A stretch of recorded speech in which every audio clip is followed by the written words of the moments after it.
Legacy Telugu stories, పిల్లల నీతి కథలు, నిజాయితీకి పట్టం.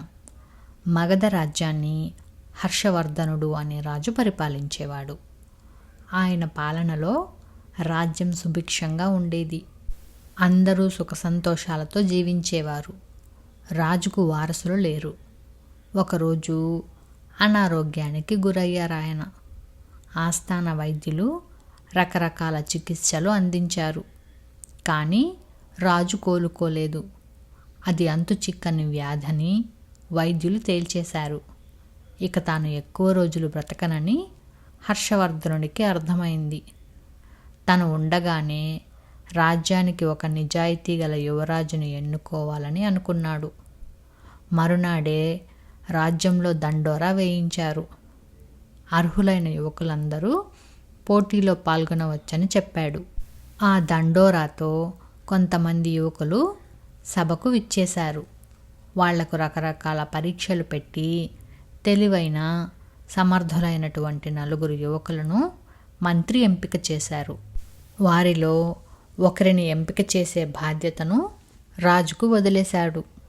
రాజు ఆ యువకులను పిలిచి అందరికీ తలా ఒక విత్తనం ఇచ్చి 10 రోజుల తర్వాత మొక్కను పెంచి తీసుకురమ్మన్నాడు.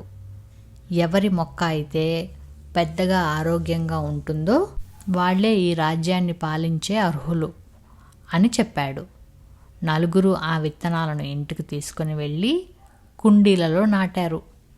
10 రోజుల తర్వాత కుండీలను తీసుకుని సభకు వచ్చారు. మహేంద్ర అనే ఒక యువకుడు మాత్రం ఖాళీ కుండీతో వచ్చాడు. రాజు అందరి కుండీలను పరిశీలించాడు. ఖాళీ కుండీని తీసుకుని వచ్చిన మహేంద్రుడును రాజును చేస్తున్నట్టు ప్రకటించాడు రాజు. దాంతో సభలో అందరూ విస్తుపోతూ చూశారు.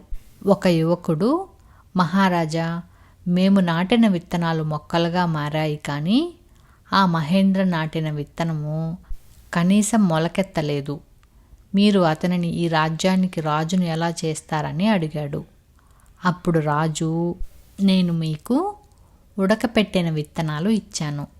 అలాంటప్పుడు మీకు ఇచ్చిన విత్తనం నుండి మొక్క ఎలా వచ్చింది అని ప్రశ్నించాడు. ఆ ప్రశ్నకు ఎవరూ జవాబివ్వలేదు.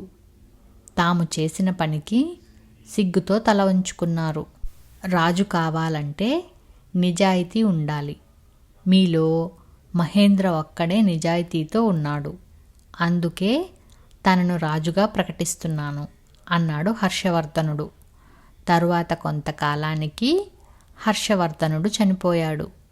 చాలా కాలం పాటు మహేంద్ర నిజాయితీగా రాజ్యాన్ని పరిపాలించాడు.